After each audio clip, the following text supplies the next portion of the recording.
The gymnasium smelled faintly of floor wax and pencil shavings. Rows of folding chairs had been set up for the parent-teacher night, but for Ryan, it felt more like walking into an arena where he did not belong.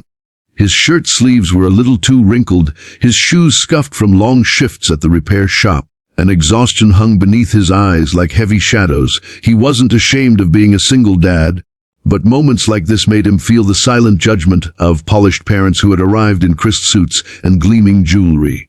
As he guided his 10-year-old daughter, Harper, to her classroom, he had no idea that behind one of those classroom doors, a piece of his past and a twist of fate was waiting for him. Before I take you deeper into this heart-wrenching and inspiring journey, let me pause for a moment. If you believe in kindness, in second chances, and in the power of love that never truly fades, then please like, comment, share, and subscribe to our channel, Kindness Journal. Your support keeps stories like this alive and spreading warmth where it's needed most. Ryan kept his head down as Harper ran ahead, her ponytail bouncing like sunlight in motion. She was his everything, the reason he worked double shifts fixing engines, the reason he skipped meals sometimes so she could have better ones.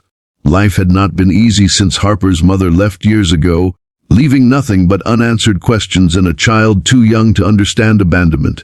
Ryan had built his world around Harper, replacing her mother's absence with as much love as one parent could give.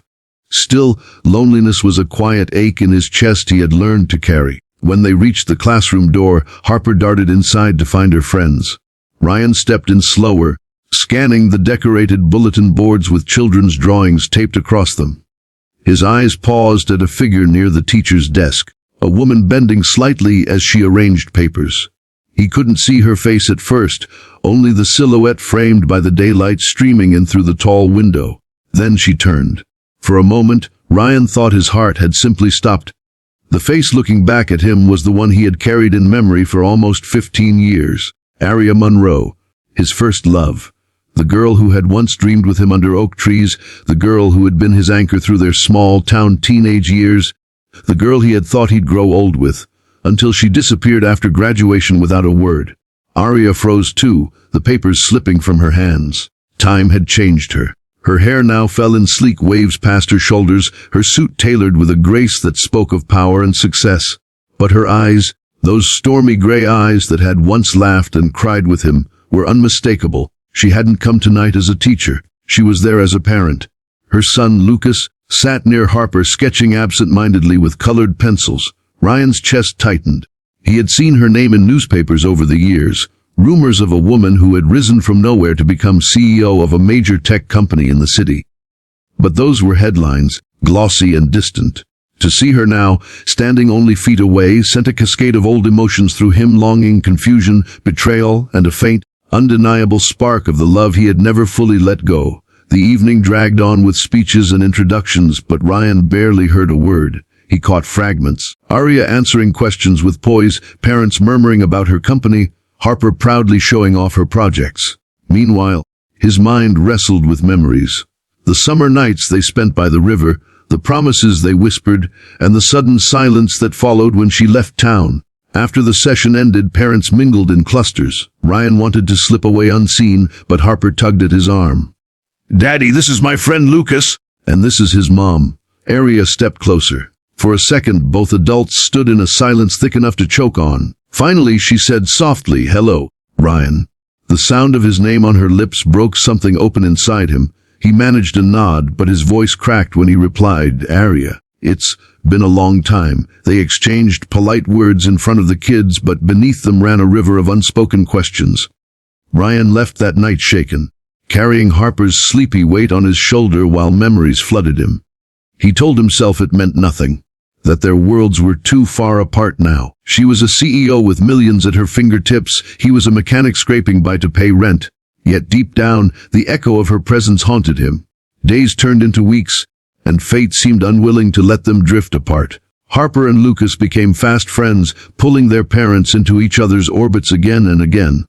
Birthday parties, school projects, soccer games under bright Saturday skies. Ryan tried to keep his distance, but Aria was impossible to ignore. Despite her corporate polish, she laughed at Lucas's jokes with the same warmth he remembered. She helped Harper with homework as if the girl were her own. Slowly, Ryan began to see not the CEO who had conquered the world, but the girl who once held his hand by the riverside. One afternoon after a school event, Ryan found himself walking alongside Aria to the parking lot. The sun dipped low, painting the sky with streaks of orange. She broke the silence. "I never wanted to leave the way I did." Her voice wavered, uncharacteristically fragile. "My family was drowning in debt, Ryan. I was offered a scholarship and a chance in the city, but it meant cutting ties. I thought if I told you, you'd follow me and ruin your own future. I thought I was protecting you, but I regret it every single day." Her confession struck him like a storm. All those years of anger, the belief that she had simply chosen ambition over love, crumbled into something more complex. He saw the pain in her eyes and realized she had carried her own scars too. Ryan admitted his truth as well, that raising Harper alone had nearly broken him, that he often felt invisible among the polished parents, that he sometimes lay awake wondering if life had cheated him of a love he once thought eternal. To his surprise, Aria listened without judgment. She reached out, her fingers brushing his hand just like they used to, and whispered, "You were always enough, Ryan. You still are." The weeks that followed brought changes Ryan never expected. Aria began showing up at his repair shop bringing coffee, sometimes rolling up her sleeves to help while Lucas played with Harper in the corner.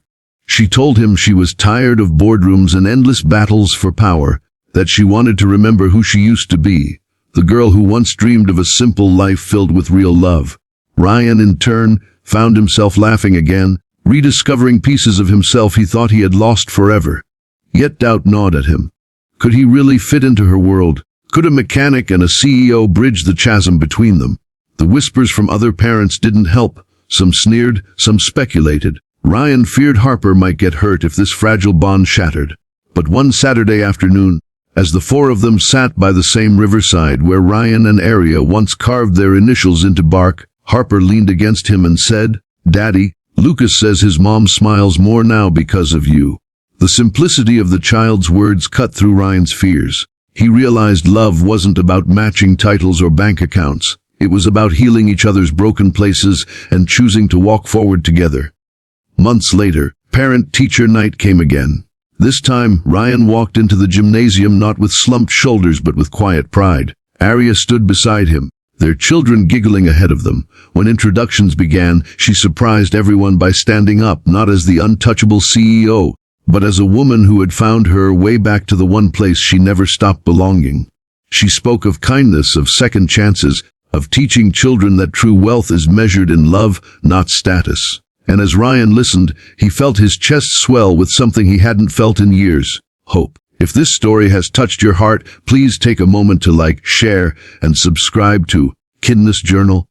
Every click helps us spread stories of love, redemption, and the kind of hope that can change lives. And before we close, I have a special request.